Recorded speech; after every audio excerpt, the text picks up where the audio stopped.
Assalamualaikum. Okey, ini merupakan topik akhir yang kita akan bincangkan di dalam tajuk obstetrik. Okey, ini merupakan topik akhir iaitu pemeriksaan postnatal di klinik.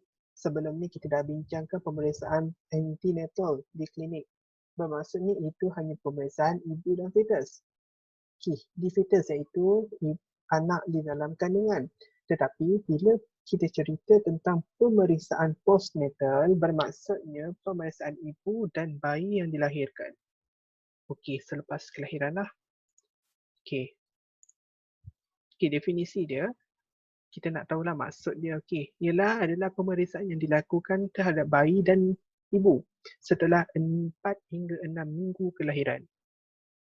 Bermaksudnya 4 hingga 6 minggu kelahiran ni bermaksudnya di dalam fasa puerperium lagi. Iaitu puerperium jangka masa yang berlaku dalam masa 6 minggu. Okey, tujuan pemeriksaan postnatal, kita dapat mengetahui sama ada ibu dalam keadaan sihat dari segi fizikal dan mental, menentukan involusi uterus adalah sempurna, mengesan keadaan luar biasa dan membuat rujukan dengan segera jika ada sebarang keabnormalan, mengetahui sama ada laktasi telah dikekalkan atau tidak, memberi pendidikan kesihatan kepada ibu mengikut keperluan. Okey, macam biasa di klinik mesti ada aktiviti-aktiviti ataupun SOP yang perlu diikut. Ini ialah merupakan aktiviti yang perlu dilakukan bagi postnatal.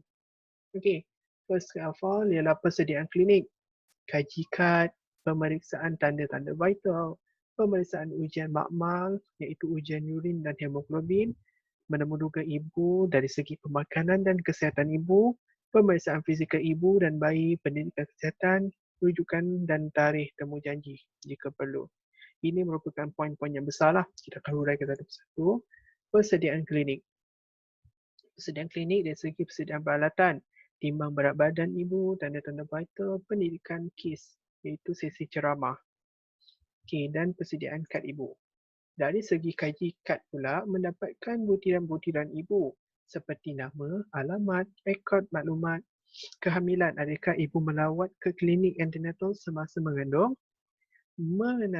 nasihat ibu melawat ke klinik antenatal seawal yang boleh untuk kandungan yang akan datang, adakah ibu mengalami sebarang komplikasi seperti PIH, GDM, APH dan lain-lain. Okey, labor. Adakah ibu mengalami sebarang masalah semasa labor seperti labor berpanjangan, labor pramasa dan lain-lain. Kelahiran, dari segi kelahiran pula, cara kelahiran sama ada kelahiran melalui vaginal yang normal bersamaan dengan kekoyakan atau episiotomi, kelahiran melalui peralatan, pembedahan dan lain-lain. Yang ketiga, pemeriksaan tanda-tanda vital. Okey, berat badan, pastikan kembali ke asal ataupun tidak, tekanan darah, nadi dan temperature. Pemeriksaan ujian makmal ke atas ibu seperti urin, gula dan albumin dan para HB sama ada kembali normal atau tidak. Okey, poin yang kelima, menemuduga ibu. Menemuduga ibu dari segi selera makan ibu. Tanya ibu tentang corak pemakanan, galakkan ibu mengambil makanan yang berzat dan seimbang supaya dapat membina kembali tubuh selepas bersalin. Okey, membantu. Maksudnya kat sini dia membantu kita ambil makanan yang seimbang seperti protein, vitamin ada, sayur-sayuran sebab dia membantu. Protein membantu pembentukan tisu semula yang terkoyak daripada kelahiran. Vitamin dapat mengelakkan infeksi. Zat yang secukup dan seimbang dapat membantu memberi nutrisi kepada bayi melalui penyusuan. Okey, itu poin yang penting lah. Okey, galakkan ibu minum banyak air ataupun susu supaya membantu dalam penghasilan susu yang banyak. Dari segi itu juga kita galakkan ibu untuk minum air. Air yang banyak lah. Tak kisah air putih, yang penting air masak ataupun susu lah. Jangan minum air yang terlalu manis. Dia boleh efek pada diri dan pada bayi sekali lah. Okey, dari segi lain pula iaitu corak tidur, tanya ibu tentang corak tidur dan rehat. Nasihat ibu supaya dapatkan rehat yang cukup. supaya ibu lebih aktif dan bertenaga lah pada next tu. Dari segi eliminasi juga, kita kena tanya urinary tract. Ada incontinent berlaku tidak, terkencing semasa batuk, ketawa mungkin akibat kecederaan semasa labor atau cystocele. Sakit rasa seperti terbakar, urgency ataupun frekuensi menunjukkan tanda-tanda jangkitan. Bowel habit means ada masalah sembelit atau incontinent mungkin menunjukkan rectocele. Itu semua kita kena kaji dan tanyalah ibu. Yang next pula, yang keempat dari segi discharge di vagina. Pengaliran lokia masih ada atau sudah kering. Jika ada, perhatikan bau, amount, berapa banyak, warna atau sebarang keluaran darah beku. Mungkin menunjukkan tanda-tanda subinvolusi. Dari yang kelima pula ialah dari segi head. Kedatangan head. Tarikh kedatangan head selepas kelahiran bayi jika ada masalah yang dihadapi berkaitan head. Tanya pesakit jika mengalami dyspareunia, sakit semasa melakukan hubungan seks dengan suami.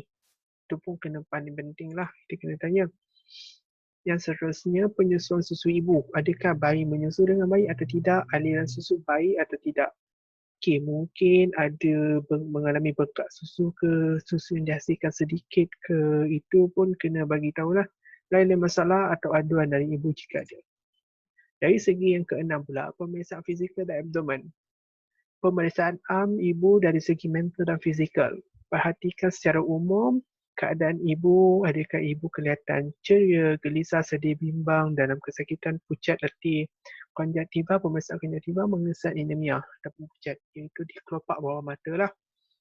Dari segi payudara pula, kita kena buat pemeriksaan untuk aliran susu. Masihkah ibu terus menyusukan bayi? Beritahu dan menunjukkan cara pemeriksaan payudara untuk mengesan sebarang ketumbuhan. Beritahu waktu yang sesuai melakukan. Memakai baju dalam yang sesuai untuk mengempuk. Tanya tentang sebarang keabnormalan masalah yang dihadapi. Lakukan palpasi abdomen. Uterus sepatutnya tidak dirasai lagi dan keadaan abdomen telah kembali ke saiz asal. Otot-otot sedikit lax. Jika pembedahan caesarean dilakukan, perhatikan luka pembedahan, tanda-tanda infeksi, keadaan jantungan luka. Kita kena tengok juga pada luka pembedahan, LSCS lah, terutamanya yang buat kita risau takut ada tanda-tanda infeksi seperti rashes, redness, swelling, bengkak ataupun ada gapping, wound gapping berlaku lah. Vagina. Pada vagina ada luka di perineum ataupun luka episiotomi pun kita kena perhatikan jugalah sama ada luka telah sembuh atau baik, sebarang tanda-tanda infeksi, sebarang vagina prolapse, pemeriksaan speculum jika perlu.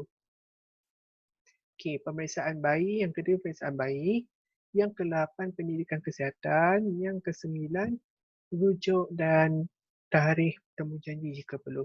Rujuk ibu pada doktor untuk pemeriksaan jika ada sebarang keabnormalan. Kalau tak ada, tak perlu rujuk lah. Kita bagi catatan. Catatkan semua data-data yang perolehi dalam home base card. Tumpuan diberi jika terdapat tanda-tanda atau simptom anemia, jika tract urinary atau masalah berkaitan emosi atau tekanan. Ini kita bagi spesifik pada nombor 7 dan 8, pemeriksaan bayi lah. Pemeriksaan bayi, perhatikan keadaan bayi, aktif, sihat dan kurang aktif. Ambil berat bayi, lilitan kepala dan panjang untuk mengesas barang keabnormalan. Ini ialah dia punya prosedur, tanggalkan pakaian bayi untuk ambil berat, untuk lebih accurate. Bacaan berat bayi diambil dan ditolak dengan bacaan berat semasa lahir. Biasanya akan naik 0.1 hingga 0.3 kg dalam masa 6 minggu. Periksa kepala bayi sama ada posterior frontal sudah tutup atau tidak, iaitu ubun-ubun kepala lah. Pemeriksaan anterior frontal boleh muat 2 jari dan keadaan kulit kepala bayi dalam keadaan baik. Periksa mata, ada discharge atau tidak, ada tanda-tanda jaundice.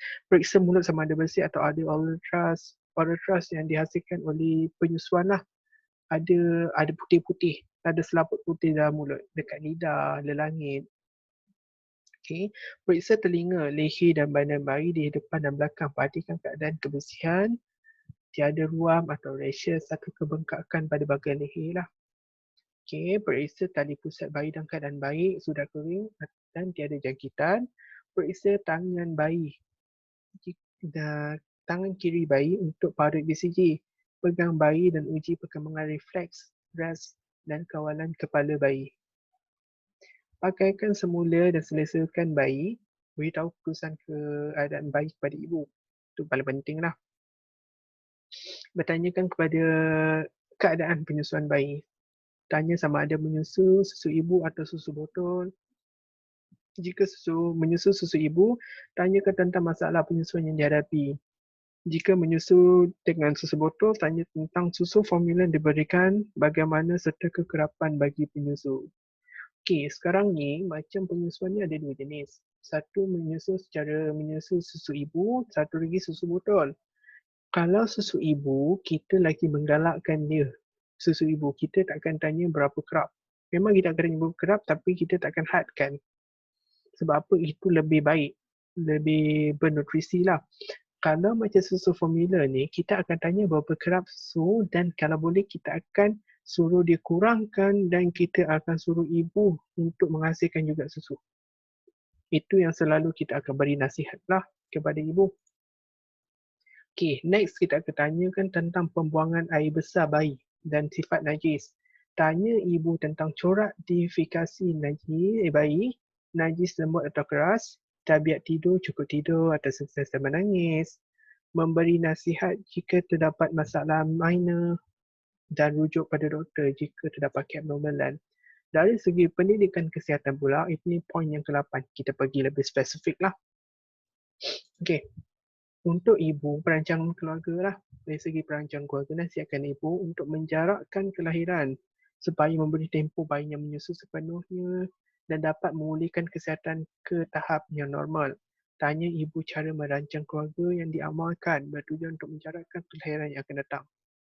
Okey, makanan yang seimbang, galakkan ibu makan seimbang lah untuk memulihkan kesihatan dan penyusuan. Senaman postnatal juga penting, menggalakkan ibu melakukan senaman postnatal untuk mengembalikan postur dan figure. Tanya ibu tentang senaman postnatal, adakah ibu tahu tentang melakukannya? Ajar ibu untuk melakukan senaman postnatal, masalah-masalah yang berkaitan jika ada. Dari segi bayi pula, nasihatkan ibu meneruskan penyusuan seberapa kerap yang boleh. Pemberian imunisasi dos kedua hepatitis B diberikan ataupun ikut jadual imunisasi pada next akan datang lah.